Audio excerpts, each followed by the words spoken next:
"This is what happens when you disobey me," my father said, standing over a fire he'd built from everything I owned, while holding a garden hose to protect his lawn. My clothes, my sketchbooks, my grandmother's handmade quilt, 3 winters of her stitching, gone in 4 minutes. I was 17. I watched the smoke rise and said nothing. 6 years later, I called him. He picked up on the first ring. I said 2 words.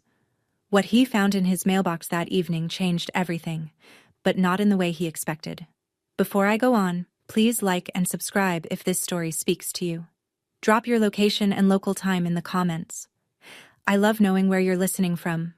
My name is Bethany. I'm 23. Now let me take you back to Dayton, Ohio. The fall I turned 17, the week my father found my college application. The house at 4892 Ridgewood Drive was a 3-bedroom ranch on a 1/4-acre lot in a suburb where every other mailbox had an American flag sticker and every driveway held at least one pickup truck. My father, Gerald Thornton, had re-shingled the roof himself, poured the concrete patio himself, and bolted a brass house number plaque beside the front door that he polished every spring like it was a medal he'd earned in combat. To him, that house wasn't shelter. It was proof. Proof he'd made something. Proof he was somebody. Proof he was in charge. And inside it, he was. Dinner was at 6 sharp. I cooked. I washed. My older brother Garrett sat at the table and ate and left his plate for me without a word, because that was simply how things worked in our house. Gerald sat at the head, remote in hand. The television only ever played what he chose, and if the food was late, or the chicken was dry, the silence at that table turned into something with weight, something that pressed down on your shoulders until you couldn't swallow. Gerald kept every important document locked in a steel filing cabinet in the garage: my birth certificate, my social security card, my immunization records. I had never held my own ID. When I once asked for my social security number, I needed it for a part-time job application at the coffee shop on Route 48. He copied 9 digits onto a sticky note, watched me memorize them, and took the note back. In the living room sat his lazy boy recliner, oxblood leather, cracked at the armrests. Nobody sat in it. Nobody touched it. It faced the television like a throne facing a court, and every evening Gerald lowered himself into it with the authority of a man who believed the whole house orbited his comfort. It did. My brother Garrett was 22 when I was 17. Gerald had paid his community college tuition, a year and a half of classes Garrett mostly skipped before dropping out, without a single lecture about gratitude. Now Gerald was drawing up plans to set Garrett up with his own auto repair shop. Father and son spent weekends pricing hydraulic lifts and floor jacks the way some families planned vacations. I graduated in the top 10 of my class. My art teacher, Mrs. Rourke, pinned one of my charcoal portraits in the front hallway display case. My math scores were high enough that the guidance counselor printed a list of colleges and slid it across her desk to me with a hopeful look. I brought that list home folded inside my textbook. After dinner, plates cleared, I set it on the table in front of Gerald. He didn't pick it up. "College," he said, not as a question. "For what?" "Business," I said, "or accounting." He leaned back. "A girl goes to college, gets a degree, then gets married, and the degree sits in a drawer. You want to owe $50,000 for a piece of paper in a drawer?" Patricia, my mother, stood at the sink, her hands paused on a dish. She didn't turn around. "I could get financial aid," I said. "You could get a job and contribute to this household," he said, "like you're supposed to."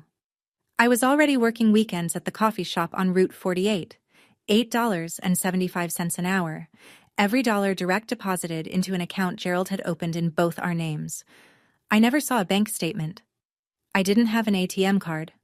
My labor went in, and Gerald decided what came out. Garrett's future was an investment. Mine was an expense. But every Tuesday and Thursday after school, I stayed at the library. Gerald thought I was shelving books for volunteer credit. I was not.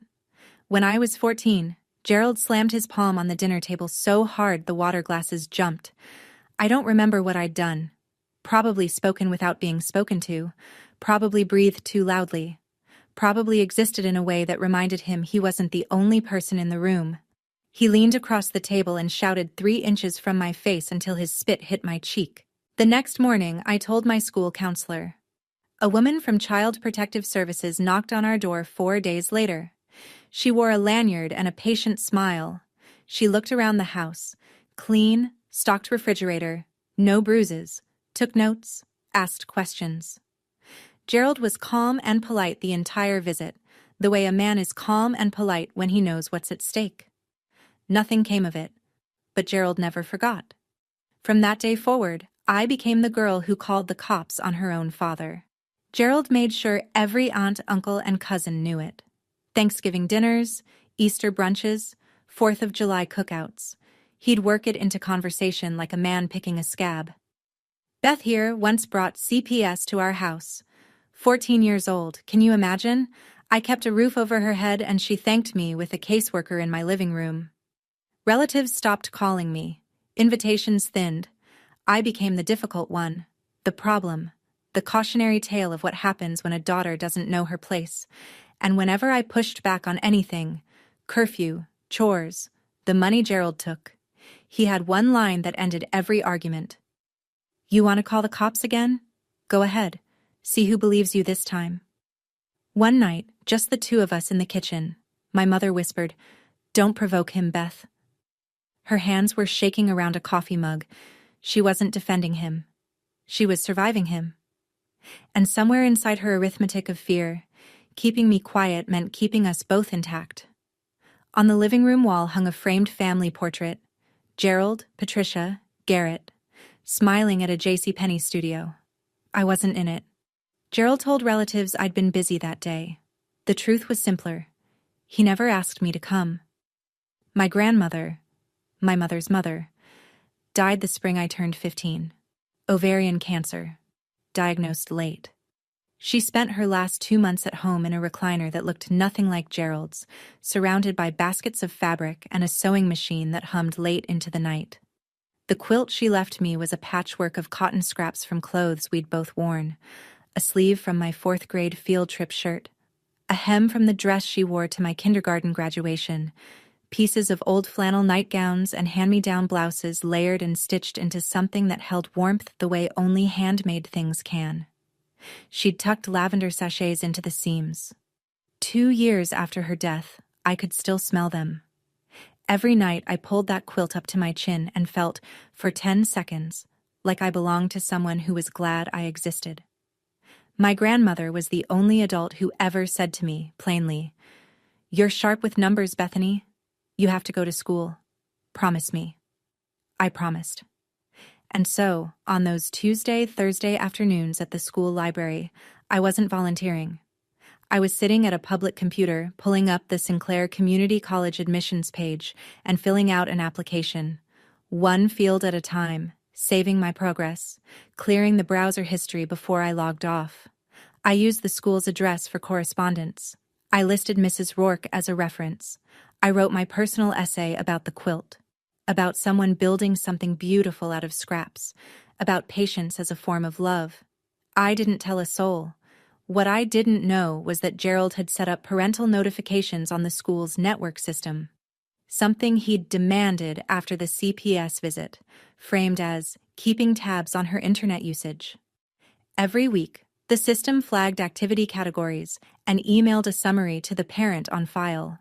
The week I accessed college application resources 4 times, Gerald got an alert. I came home on a Thursday evening and knew something was wrong before I reached the kitchen. The television was off. Gerald sat in the lazy boy, but he wasn't reclined. He was upright, both feet flat on the carpet, hands resting on the armrests like a man about to deliver a verdict. The house was silent in a way that silence shouldn't be. Loaded, pressurized, the kind of quiet that makes your eardrums hum. "Sit down," he said. I sat on the couch across from him. My backpack was still on. I could feel the zipper pressing into my spine. "I got an email from the school," he said. His voice was low and steady, which was worse than yelling. Yelling meant the storm had already arrived. This voice meant it was still building. "College application resources. 4 visits this week. My mouth went dry. You want to explain that?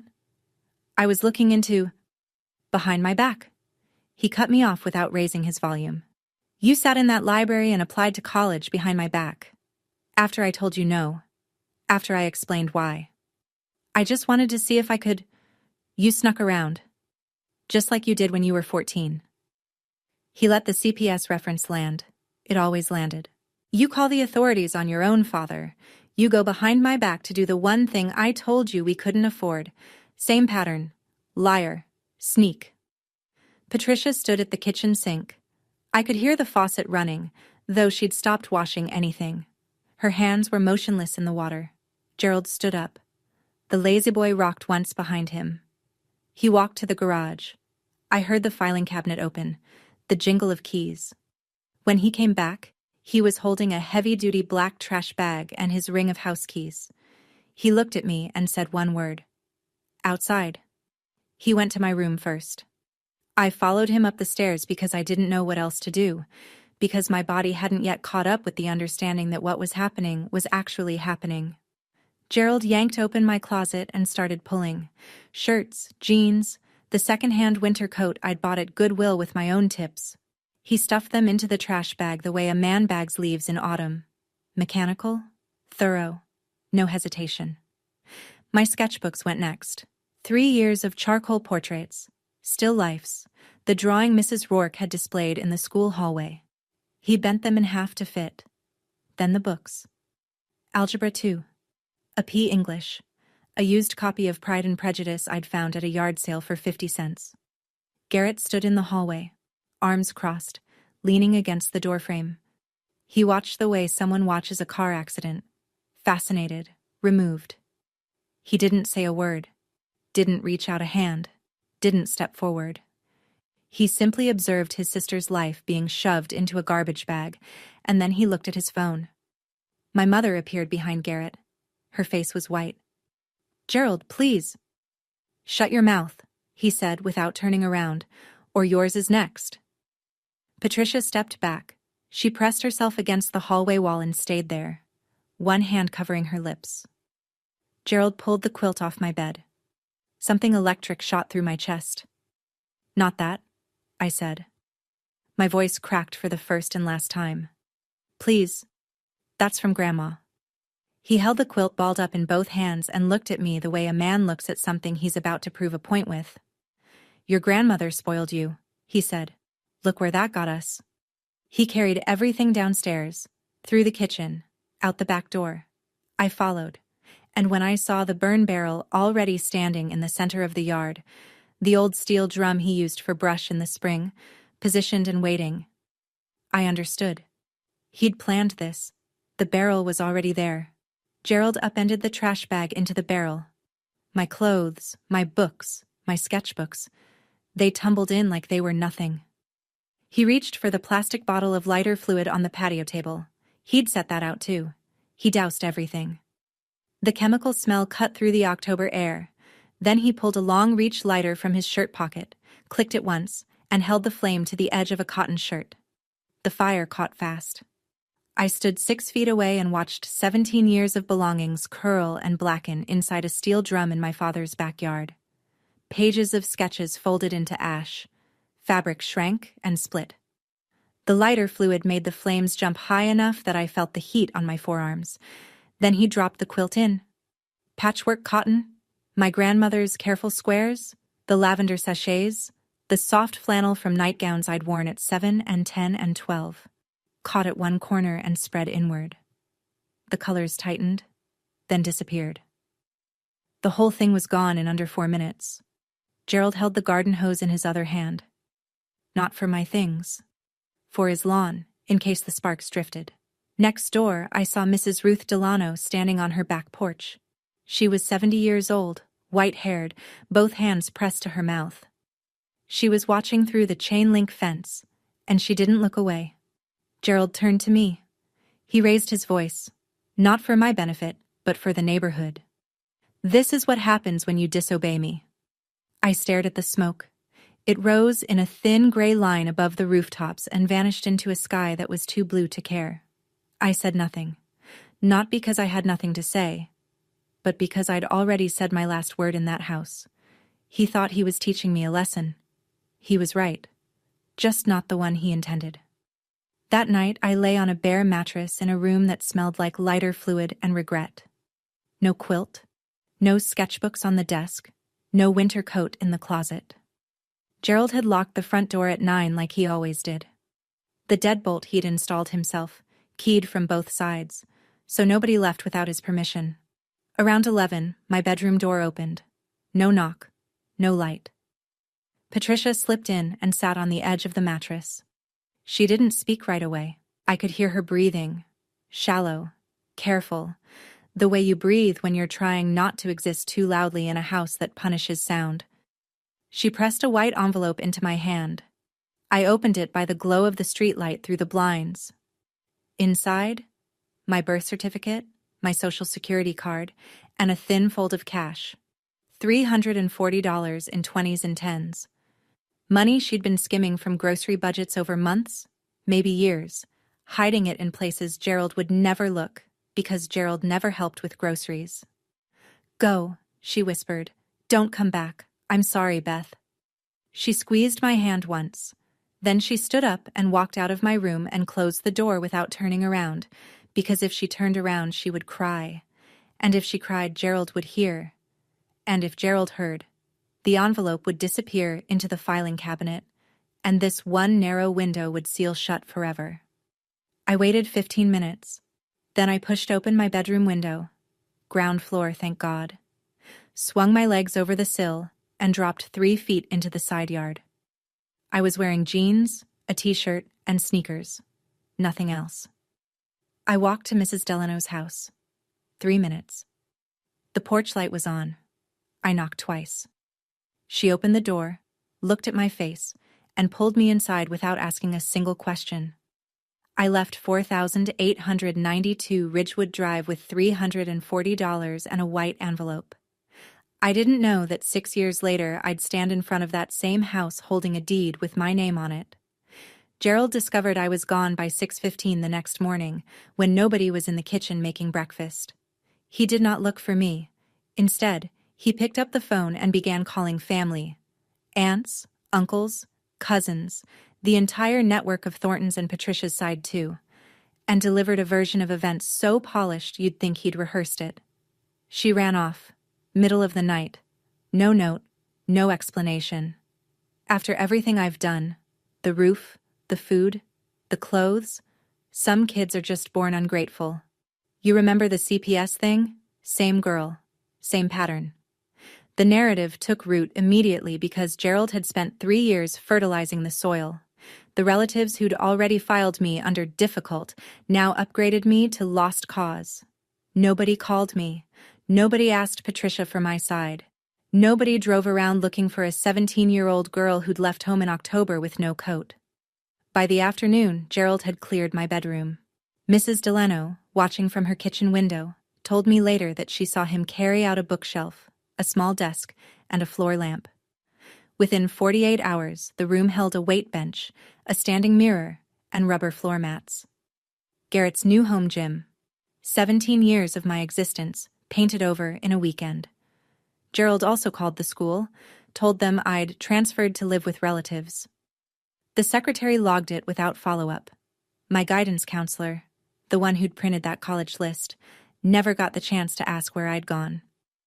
Mrs. Delano sat me at her kitchen table that first morning, pushed a plate of scrambled eggs toward me, and said, "Eat first, then we'll figure out what comes next." She pulled a phone book from a drawer and found the number for the Montgomery County Youth Services Shelter. She drove me there herself in her Buick, and she didn't cry until after she'd pulled away from the curb. That shelter became my address. A bunk bed, fluorescent lights, a 10 o'clock curfew, and 3 other girls who were each carrying their own version of the same story. The shelter smelled like industrial cleaner and microwave popcorn. The mattresses were vinyl. The showers ran lukewarm for exactly 7 minutes before the timer cut them off. I shared a room with 3 other girls, Danielle, who slept in her shoes, Mackenzie, who talked in her sleep about someone named Kyle, and a girl everyone called Birdie, who never told us her real name and left after 2 weeks without saying goodbye. A social worker named Mr. Foss helped me open a bank account in my own name for the first time in my life. I sat across from a teller at a Chase branch and slid my birth certificate and social security card across the counter. The same documents Patricia had pressed into my hand in the dark. And when the teller asked for a deposit, I put in $200 from Gerald's $340 and kept the rest as cash for bus fare and food. Mr. Foss also helped me enroll in GED prep since I'd been pulled from school before finishing my junior year. And he flagged me for Medicaid, which meant I could fill a prescription for the inhaler I'd needed since childhood, but Gerald never consistently filled because he considered asthma a mindset problem. I got a job within the week. Cashier at a gas station convenience store on 3rd Street, night shift, $9.50 an hour. I stood behind a bulletproof partition and scanned energy drinks and lottery tickets from 10 p.m. to 6 a.m. and walked back to the shelter in the gray pre-dawn light. I kept Patricia's envelope in the inside pocket of my jacket at all times. Not for the money. That was mostly spent. For the proof that she'd tried. That she'd loved me in the only way Gerald's house allowed. The first thing I bought with my own paycheck was a pair of sneakers from the clearance rack at Walmart. $12, white with a blue stripe. I laced them up in the parking lot and stood on the asphalt and felt, for the first time in months, like I was standing on ground that was actually mine. Have you ever had a moment like that, where something small, something cheap, made you feel like you were finally allowed to exist? I used to lie on that bunk at the shelter and wonder, why did wanting an education count as disobedience? Why was ambition betrayal? If you grew up in a house where your dreams were treated as disrespect, you know exactly what I mean. Tell me in the comments. I read every single one. I passed my GED 4 months later, scored in the 92nd percentile in math. My grandmother would have been proud. At 18, I enrolled at Sinclair Community College, the same school I'd been secretly applying to when Gerald found me out. The irony sat in my chest like a stone. Financial aid covered most of the tuition. My convenience store wages covered the rest. Barely. I moved out of the shelter and into a shared apartment with 2 other students. A 1-bedroom that we split 3 ways, sleeping in shifts because one of us always had a night class. Business administration. I chose it because my grandmother told me I was sharp with numbers, and because I understood, in a way I couldn't yet articulate, that money was the architecture underneath everything Gerald had built and everything he'd used against me. If I was going to stop being controlled, I needed to understand the machinery of control. 300 miles of interstate and a different area code separated me from Ridgewood Drive, but Dayton has a way of pulling you back through rumor. A cousin I hadn't spoken to in 2 years sent me a Facebook message. Your dad took out a loan on the house. Something about Garrett's shop. I looked it up. Public Records, Montgomery County Recorder's Office. Gerald had taken out a home equity line of credit, $85,000, secured against 4892 Ridgewood Drive. The funds were dispersed the same month a new business entity registered with the state. Thornton and Son Auto Repair, LLC, and Son, not and daughter, not and family. One afternoon, my bus route to campus passed through the commercial strip on Linden Avenue, and there it was. A freshly painted sign with blue background and yellow block letters. Thornton and Son Auto, mounted on a building Gerald had leased, with money borrowed against the only thing of value he owned. $85,000 on his son's dream. $340 is what my mother could scrape together for mine. The year I turned 20, I almost quit. I was working 2 jobs, the convenience store and a weekend housekeeping shift at a Comfort Inn off of Pine 75, while carrying 15 credit hours at Sinclair. My alarm went off at 5:30 every morning, and some nights I didn't get to sleep until 1. I ate ramen and peanut butter sandwiches and free continental breakfast leftovers that the hotel let staff take home in styrofoam containers. I nearly failed accounting 201. Not because I didn't understand debits and credits, but because I fell asleep during the midterm. Actually fell asleep, pen in hand, face on the desk, and woke up with 20 minutes left and a test half blank. And then came the message from a cousin a screenshot of something Gerald had posted on Facebook. I didn't have him as a friend, but the family network is porous in small-town Ohio. Gerald's post read, "Sad to say my daughter chose the streets over family. I tried my best. Some people don't want to be helped. Pray for her." Below it, 11 comments. Relatives expressing sympathy for Gerald. One aunt wrote, "You did everything you could, Jur. She'll learn the hard way. Nobody asked me. Nobody checked." That night, after my housekeeping shift, I sat on the bus at 11 p.m., forehead against the cold window, and I cried for the first time since the fire. Not loud, not dramatic, just tears running into the collar of a uniform polo that smelled like bleach and someone else's hotel room. For about 10 minutes, I wondered whether Gerald was right, whether I was wasting my time, whether the world was just a series of rooms controlled by men like him and I'd never find one that was mine. Then I remembered my grandmother's hands, the quilt, the stitching. 3 winters of patience. "You're sharp with numbers, Bethany. You have to go to school." I wiped my face with my sleeve. I got off at my stop. I walked home. And the next morning, I retook the exam and passed. I finished my associate's degree the semester I turned 21. Not with honors, not with fanfare, just a diploma in a cardboard folder and the quiet knowledge that nobody had handed me a single credit. The degree led to a job at a title company called Howell & Dean on East 5th Street. Entry level. $15 an hour. My job was to organize closing documents, verify property records, and process title searches. The unglamorous paperwork behind every real estate transaction in the greater Dayton area. Stacks of deeds, lien releases, mortgage assignments, and foreclosure filings passed through my hands every day. I learned to read them the way a mechanic reads engine codes, quickly, precisely, looking for the thing that didn't belong. The office was small. 4 desks, a copier that jammed twice a week, fluorescent lights that buzzed at a frequency only I seemed to hear. But it was mine. My desk. My name on the mailbox. My paychecks deposited into an account no one else could touch. Linda Marsh was a broker who worked out of the suite next door. She was 45, silver-streaked hair pinned in a low twist, and she wore reading glasses on a chain that she swung like a lasso when she was thinking. She started noticing me because I was always the last one in the building. One evening she leaned through the doorway and said, "You're still here." "I like reading the filings," I said, which was true. She looked at me over her glasses. "You're smarter than half the agents I've hired. Why aren't you licensed?" "Working on it," I said, which wasn't true yet, but became true the moment she said it. Linda began mentoring me.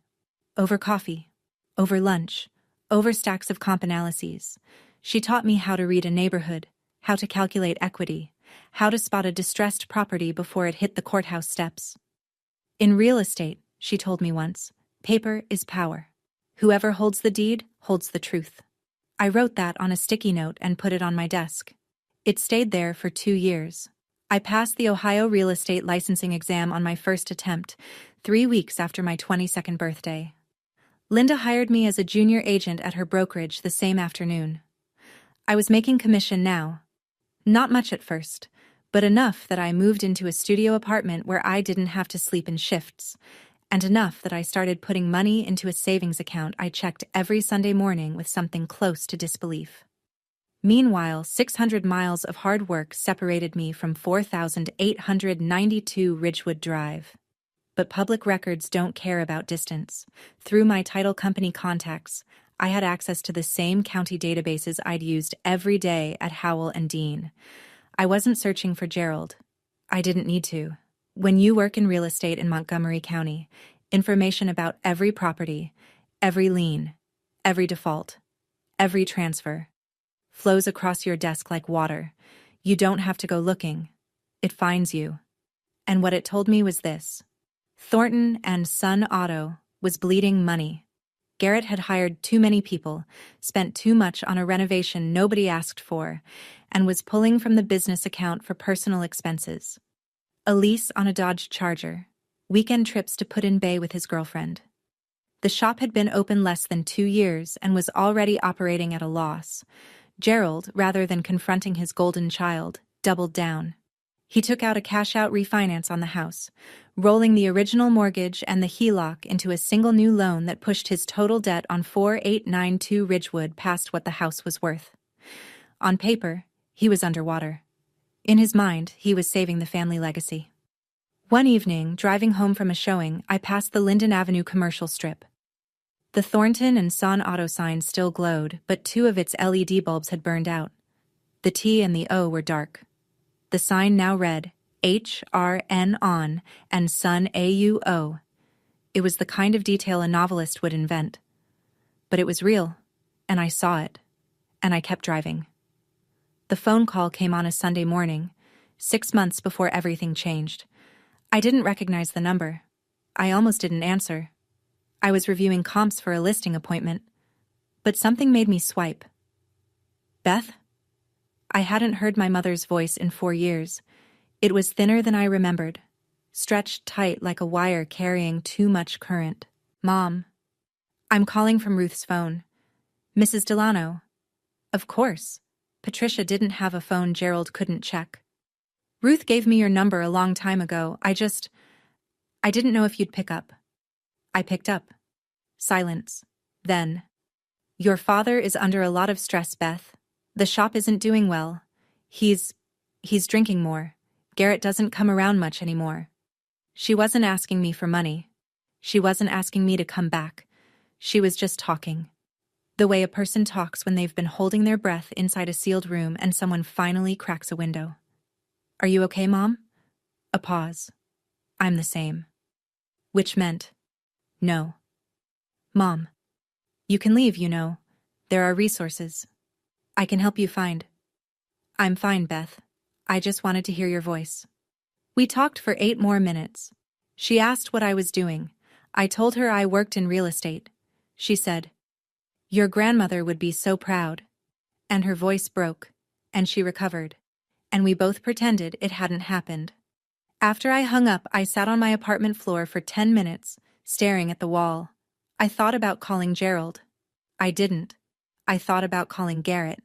I didn't. I thought about driving to Dayton and knocking on the front door of 4892 Ridgewood and saying, What? What would I say to a man who burned my things and slept fine that night? Nothing. There was nothing to say. 3 months later, I was sitting at my desk scrolling through the weekly foreclosure list published by the Montgomery County Recorder's Office, a task I did routinely as part of my work, looking for investment opportunities for Linda's clients. And a familiar address stopped my hand on the mouse. 4892 Ridgewood Drive. Notice of default. Bank of Dayton, N.A. Scheduled auction date, 60 days. I read the address 3 times, then a 4th. Then I pushed back from my desk and stared at the ceiling for a full minute, breathing through my mouth like a swimmer surfacing after too long underwater. 4892 Ridgewood Drive. 3-bedroom ranch. Brass house numbers. Lazy boy in the living room. Burn barrel in the backyard. The notice of default meant Gerald had missed payments for at least 90 consecutive days. The bank had filed with the county. A notice of sale would follow, and then the house would go to auction on the courthouse steps, open to any bidder with a cashier's check and a pulse. Gerald Thornton, the man who had built his entire identity around that house, who had polished the brass numbers every spring, who had re-shingled the roof with his own hands, who had told me at least 100 times that his house meant his rules, had borrowed against it until the bank decided it wasn't his anymore. I pulled the full record. The HELOC from 3 years ago, $85,000. The cash-out refinance from 2 years ago, another $60,000 on top. Total debt secured against a house worth maybe $185,000 on a good day. Gerald hadn't made a mortgage payment in 6 months. The bank had followed every required step. Notice of default, right to cure, notice of sale. And Gerald had done nothing. No payment, no negotiation, no short sale. Either he didn't understand the paperwork, or he was too proud to ask for help, or both. I closed the browser tab. I opened it again, I closed it. I went to the break room and poured a cup of coffee and stood by the window. I remembered the fire, the quilt, the lighter fluid, the garden hose he held to protect his lawn. My house. My rules. Not anymore, I said out loud, to no one. Then I went back to my desk and pulled up the auction calendar. I told Linda before I told anyone else. We were sitting in her office, a corner room with a window overlooking a strip mall parking lot, which sounds depressing, but Linda had filled with potted ferns and framed photos of her closings, and it felt more like a greenhouse than a workplace. I need your advice, I said, not as my broker, as someone I trust. She set down her reading glasses. Go. There's a property going to auction in Montgomery County. 3-bed ranch, 1/4 acre. Needs a new roof and some plumbing work, but the structure's solid. Market comp in that neighborhood is about $185. Auction estimate is probably $120 to $140. Linda tilted her head. That's a decent margin. What's the catch? It's my father's house. She looked at me for a long time. The ferns swayed in the air from the vent above us. Then she asked the question I needed her to ask. Is this a business decision or a personal one? Both, I said. Then let me ask you this. If this were any house, owned by any stranger, at that price point, in that zip code, would you buy it? I'd already run the numbers. Purchase at auction, roughly $130. Closing costs and title fees, maybe $4,000. Estimated repairs. Roof, water heater, some updated plumbing, $15,000 to $20,000. All-in cost, around $155. Market value after repairs, $185 to $190. 30+ thousand in built equity from day one. Yes, I said. I'd buy it. Then you already have your answer. She paused. But Bethany, make sure you're buying a house, not buying a fight. I'm buying a house, I said. If it also happens to be the house where my father burned everything I owned, that's his problem, not mine. Linda looked at me over her glasses. Then she nodded once, slowly, the way she did when a deal made sense to her. I'll help you with the pre-approval, she said. I didn't go looking for this, but I wasn't going to look away either. I spent the next 3 weeks preparing the way Linda had taught me, the same way I'd prepare for any investment property, with the same spreadsheets and the same due diligence, because if this was going to work, it had to be clean. I ran the title search myself. The deed was in Gerald's name alone. Patricia was not on the title. A decision Gerald had made when they bought the house 24 years ago, claiming it simplified things. What it actually simplified was control. If the house was only in his name, Patricia had no say in what happened to it. She couldn't sell it, refinance it, or prevent him from borrowing against it. She was a guest in her own home and always had been. I verified the liens, the original mortgage, the HELOC, the cash-out refinance, all secured by the property, all in default. I confirmed the auction date, the location, Montgomery County Common Pleas Court, and the deposit requirement, a cashier's check for 10% of the opening bid, due at the time of sale. I got pre-approved for an investment property loan through a local credit union Linda had worked with for years.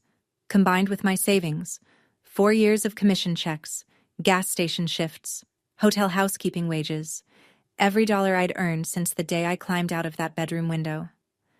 I had enough for the deposit, and then some. The night before the auction, I couldn't sleep. I sat on my apartment floor with a mug of tea, and the only photograph I still owned from my old life, a Polaroid of my grandmother holding me at age 5, taken at a church picnic. I was laughing. She was looking down at me like I was the only good thing in the frame.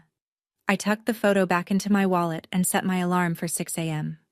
Tomorrow, I would stand on the steps of the Montgomery County Courthouse and bid on the house where my father had told me I was nothing. The cashier's check in my bag was for $14,000, 10% of the opening bid.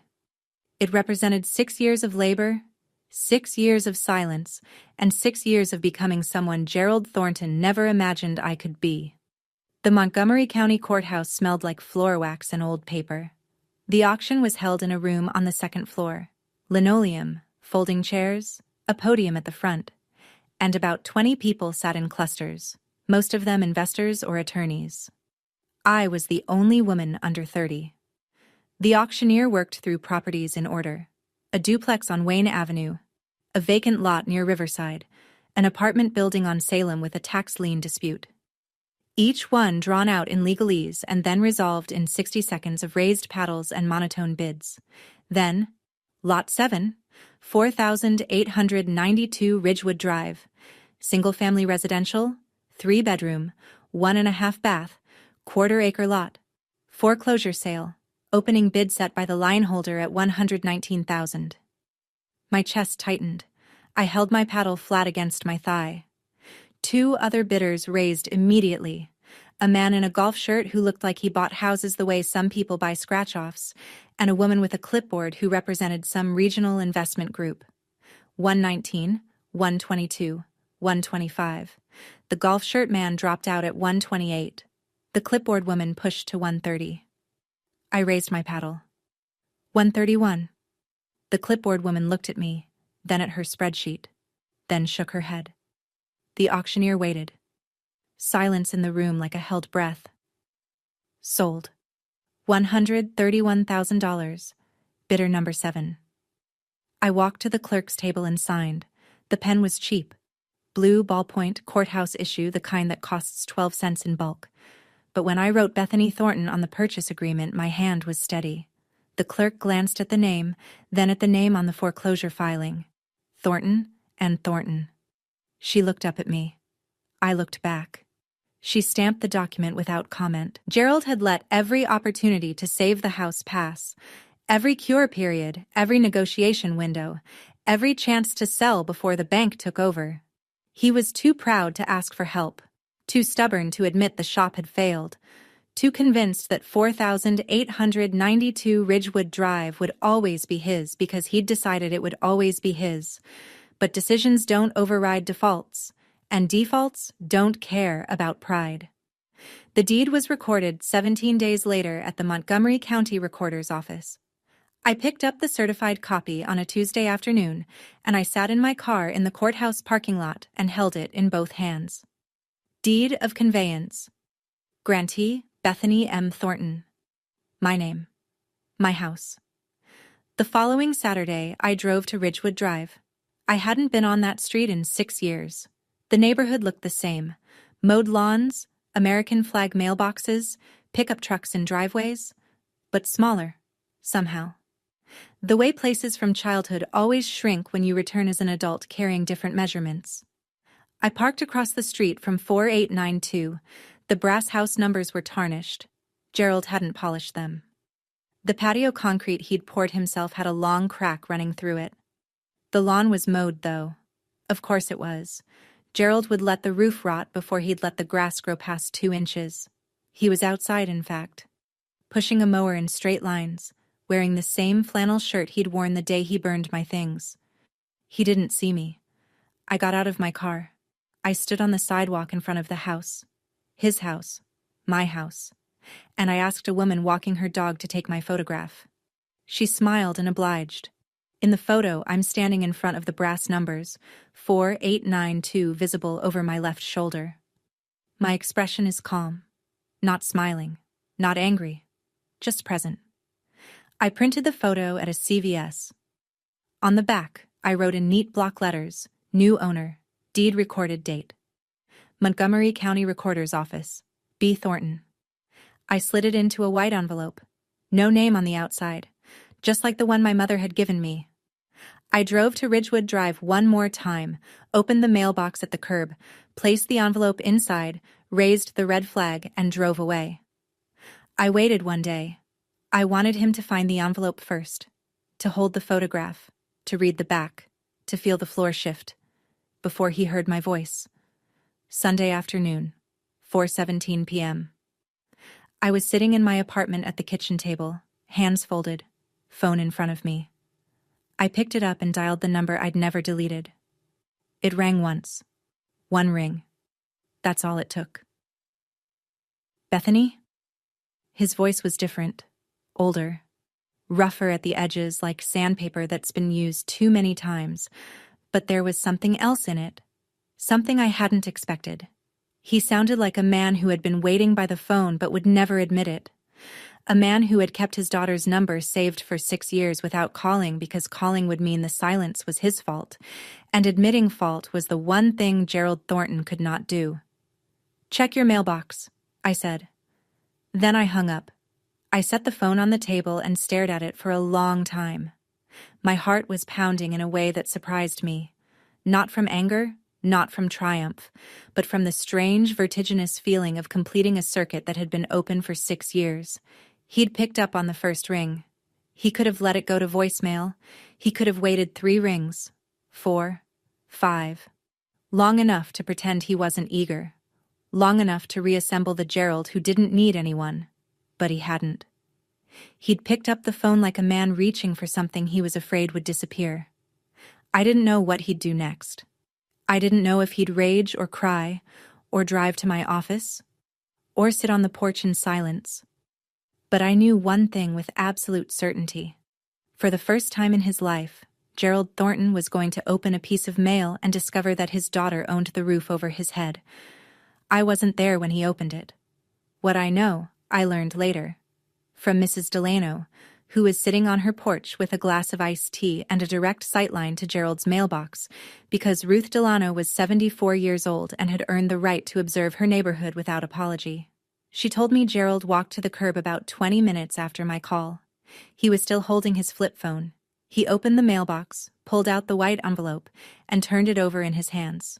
No name. No return address. He tore it open standing in the driveway. He looked at the photograph. Ruth said he went very still. The kind of still that only happens when the body is processing something the mind hasn't caught up with yet. He stared at the front. Then he flipped it over and read the back. Ruth said his hand dropped to his side. The envelope fluttered to the pavement. He sat down on the front porch steps, the same porch where he used to sit with a Budweiser and survey his domain. And he did not move for 40 minutes. He didn't call Patricia. He didn't shout. He didn't go inside. He just sat there holding the photograph in one hand and his phone in the other, staring at the lawn he'd mowed that morning, the lawn that now belonged to his 23-year-old daughter. Ruth told me he called me back. 3 times. I didn't answer. He sat there like a man who'd just been told his own house didn't know his name anymore. Ruth said to me later over the phone, in her quiet, steady voice. I said nothing. "You okay, sweetheart?" she asked. I thought about it. Actually thought about it. "Yeah," I said. "I think I am." For 6 years, Gerald had controlled who got to speak and who had to stay silent. Now the silence was his, and I was the one who'd chosen not to fill it. 2 days later, Gerald walked into the offices of Marsh & Associates Realty at 10:15 on a Tuesday morning. I was at my desk, second cup of coffee, reviewing a listing agreement for a property on Huffman Avenue. Linda was in her office with the door open. 2 other agents, Mark and Denise, were at their desks. A client couple sat in the waiting area flipping through a home search binder. The door opened and Gerald stepped in like he was entering a courtroom. Flannel shirt, work jeans with a grease stain on the left knee, ball cap that read Thornton and Son Auto, the logo of a business that had closed 3 months ago.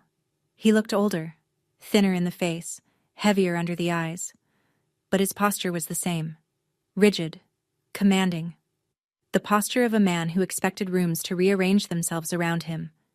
He scanned the office and found me. "Bethany." I looked up from my desk. My nameplate was facing him. Bethany Thornton, licensed agent. "Gerald," I said. "Not Dad." "Not anymore." He crossed the room in 4 strides. "You think this is funny? You think you can take my house?" I set down my pen. "It stopped being your house when you stopped paying the mortgage 6 months ago. The bank filed for foreclosure. The auction was public.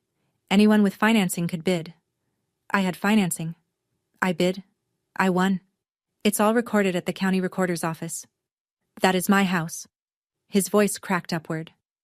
Mark and Denise stopped typing. The client couple in the waiting area looked up. "I built that patio. I reshingled that roof. And then you borrowed against it until there was nothing left, I said. I kept my voice level. You took out an $85,000 HELOC for Garrett's shop. Then a cash-out refinance for 60 more. The shop failed. The payment stopped. The bank followed procedure. This isn't something I did to you, Gerald. This is something that happened because of choices you made. He stood there, breathing hard, fists at his sides. The room was silent in the way rooms go silent when everyone is pretending not to watch. Linda stepped out of her office. She was calm the way a woman who has brokered 1,200 transactions is calm, unshakable, measured, with the kind of authority that doesn't need volume. Sir, I'm going to need you to lower your voice. This is a place of business.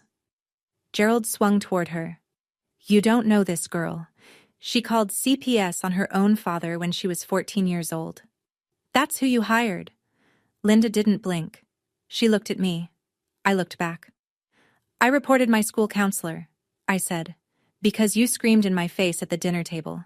CPS came because they were supposed to come. You weren't charged with anything.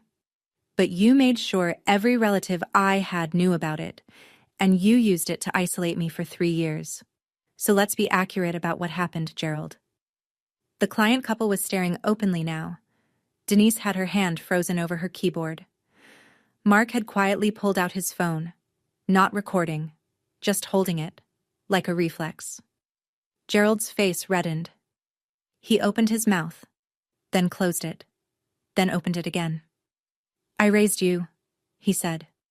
His voice was quieter now, but the edge was still there. I fed you. I gave you a roof. And this is what I get? You burned everything I owned in the backyard, I said. My clothes, my books, my grandmother's quilt. You stood there with a garden hose to protect your lawn and let 6 years of my life turn to ash. And then you told the whole family I was ungrateful. I paused. Every person in that office was listening. You don't get to destroy someone's belongings and then complain when you lose yours, through your own choices. Gerald stared at me. I could see the machinery behind his eyes grinding, trying to find the angle, the leverage, the word that would flip this back to a reality he controlled. But there was no angle. There was no leverage. The deed was recorded. The auction was legal. The numbers were public. You have 30 days, I said. Standard eviction timeline under Ohio law. I won't shorten it. I won't extend it. 30 days. He stood in the middle of the office surrounded by people who now knew exactly who he was, and for the first time in his life, he had nothing to say. He walked out without closing the door. You know, standing there in that office, watching him leave, I realized something I hadn't expected. He still didn't understand. He still thought the house was about power. His power. He never considered that I didn't buy it to take something from him. I bought it because I could. Because 6 years ago, I couldn't buy a bus ticket. And now I could buy a house. The house just happened to be his. But here's what I keep turning over in my mind. Is there a difference between justice and revenge when the person never sees the line? What do you think? Does it matter what you call it? Or does it only matter what it costs you? Tell me in the comments. I really want to know. Garrett called me 4 days later. It was the first time I'd heard his voice since I was 17. Beth?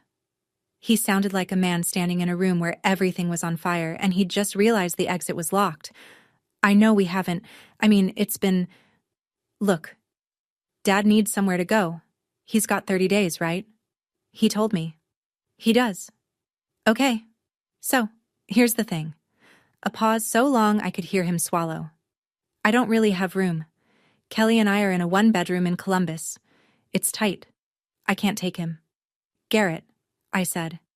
He mortgaged the house for your shop? $85,000?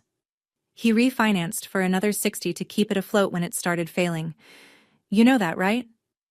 Silence. He bet everything on you, I said. Everything. The house.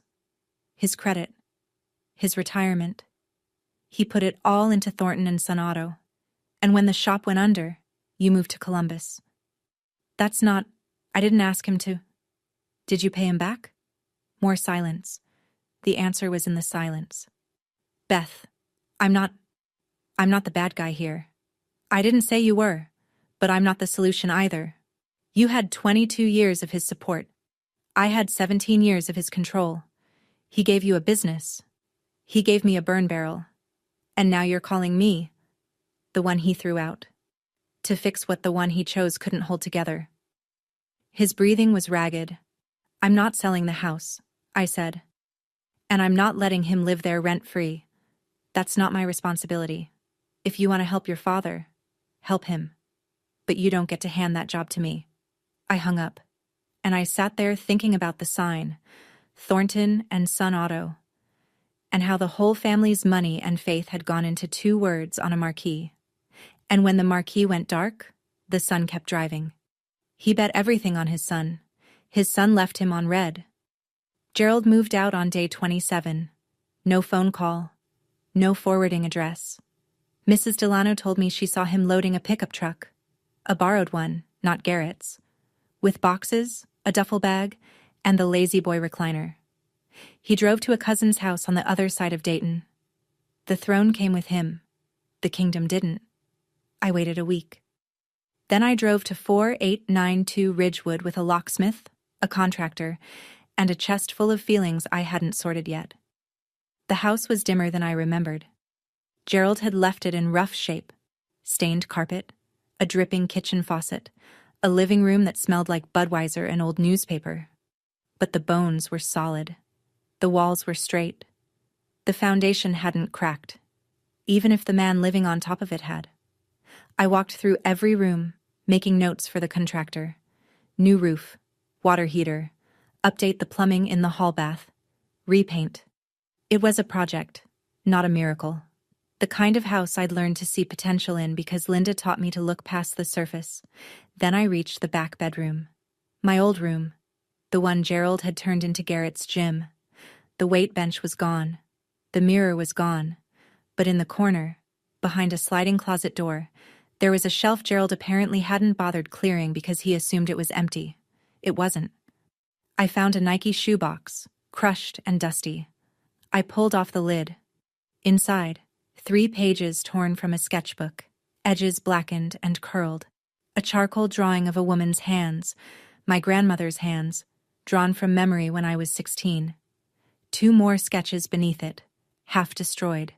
And at the bottom, folded into a small square, a piece of fabric, patchwork cotton, singed at the edges, faded lavender scent, barely there, a single square from the quilt. Gerald had gone into the ashes.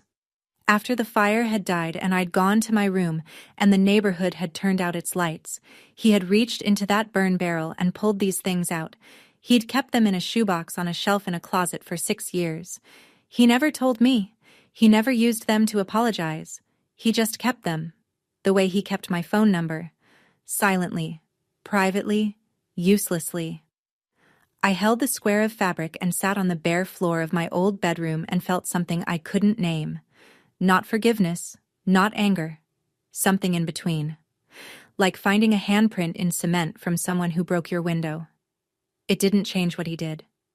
But it changed the shape of what I remembered. From a man who only knew how to destroy, to a man who also knew how to regret, but chose the wrong way to carry it. Every single time. Patricia called me 3 days after I changed the locks. Her voice was different. I noticed it immediately. Not the thin wire tension I'd heard 6 months ago, but something closer to clear water. Still cautious, still quiet, but present in a way she hadn't been in years. "He's staying at Dale's," she said. Dale was Gerald's cousin, a house on the west side with a pull-out couch and no questions. He took the recliner and 3 boxes, that's all. "And you?" I asked. "I'm still at the house." A pause. "Your house." Neither of us said anything for a few seconds. "Beth, do you want me to leave?" I leaned against my kitchen counter and closed my eyes. I saw her in the dark 6 years ago, sliding an envelope into my hand. $340, a birth certificate, a social security card. The entire fortune of a woman who had spent 24 years under a roof she didn't own. married to a man who treated silence as consent and obedience as love. "Do you want to stay?" I asked. She started to cry. Not the stifled, one hand over the mouth crying she'd learned in Gerald's house. Real crying, the kind that takes up space, the kind a person makes when they realize they've been given a door. "Yes," she said. "Please." "Then stay. 200 a month. Enough to cover utilities and give you dignity. I'm not giving you charity, Mom. I'm giving you a lease." 200, she repeated. "I'm fixing the roof next month. The plumber comes Thursday. And Mom..." I paused. "His name's not on anything anymore. Not the deed, not the mailbox, not the rules." She cried again. But this time it was the kind of crying you do when a weight lifts and your body doesn't know how to be that light yet.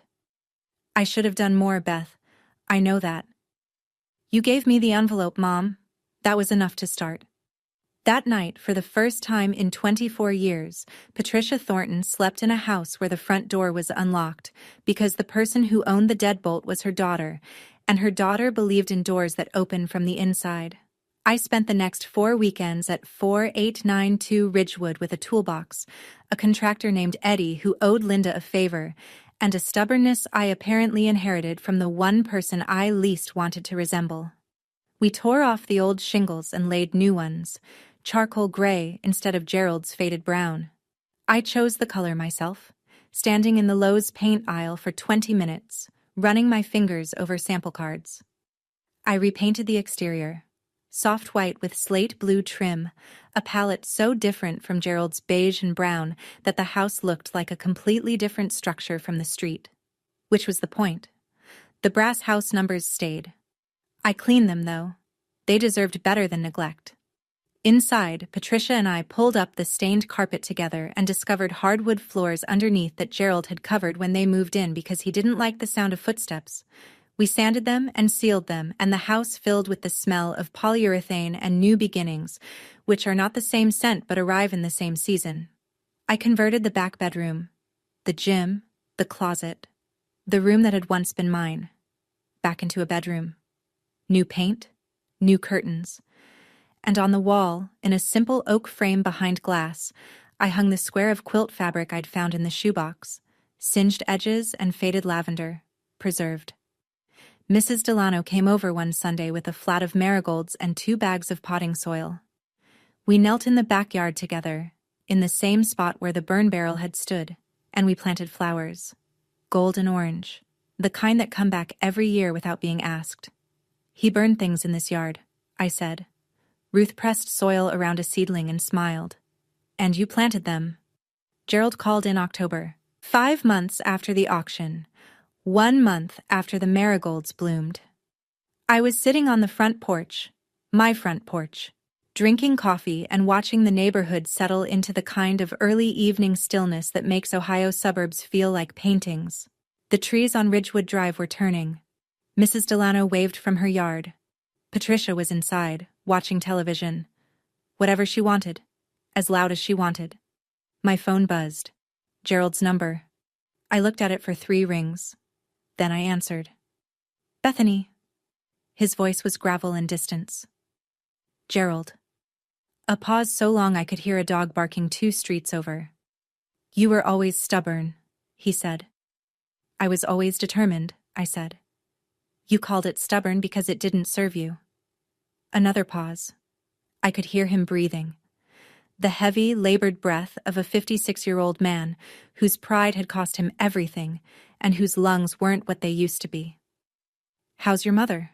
he asked. It was the first time he'd asked about Patricia in a conversation with me. Not my wife. Not her. Your mother. "She's good," I said. "She's at Ridgewood. She's safe." He didn't respond to that. I don't know if he could.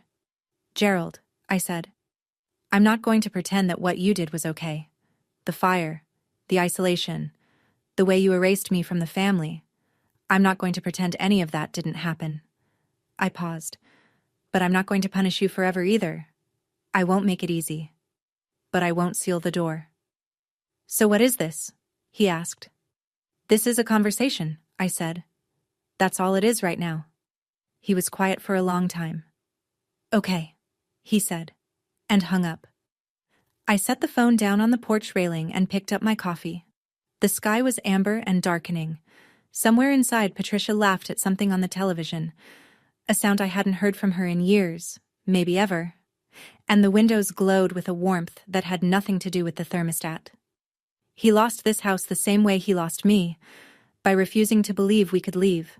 I'm sitting on the porch again as I tell you this. Morning this time. Early, before the neighborhood wakes up. Coffee in a mug I bought at a thrift store, the kind with a chipped handle and a faded floral print that reminds me of fabric in a quilt. The lawn is mine. The roof is mine. The brass numbers that read 4892 catch the sunrise. And they're polished now, because some things deserve care even when the person who installed them didn't know how to give it. I didn't buy this house to get revenge. I bought it because it was a sound investment, because I had the knowledge and the capital and the license to make the decision, and because 6 years ago I was a 17-year-old girl standing in this yard with nothing, watching everything I'd owned turn to smoke, and I'd promised myself, silently, without witnesses, that I would build something from the ashes. I just didn't know the something would be this literal. If there's a lesson, it's not the one you'd expect. It's not, work hard and you'll show them. It's not, the best revenge is success. It's simpler and harder than that. My grandmother stitched that quilt over 3 winters. She cut fabric, chose patterns, threaded needles, and sat in a recliner night after night, making something that held warmth, because she wanted me to be warm. It took patience. It took hands. It took time she didn't know she was running out of. I lost everything and built it back in 6 years. Both were made by hand. If you're in your first year, the year where everything is ash and you're standing in a yard with nothing, I want you to know that is not the end. But nobody is going to carry you out. You have to climb through the window yourself. The envelope helps, but the walking is yours. That's my story. Thank you for staying until the end. It means more than you know. If someone in your life needs to hear this, send them this video. And if you want more stories about people who rebuilt from nothing, there's a link in the description. Subscribe if you haven't. I'll see you in the next one.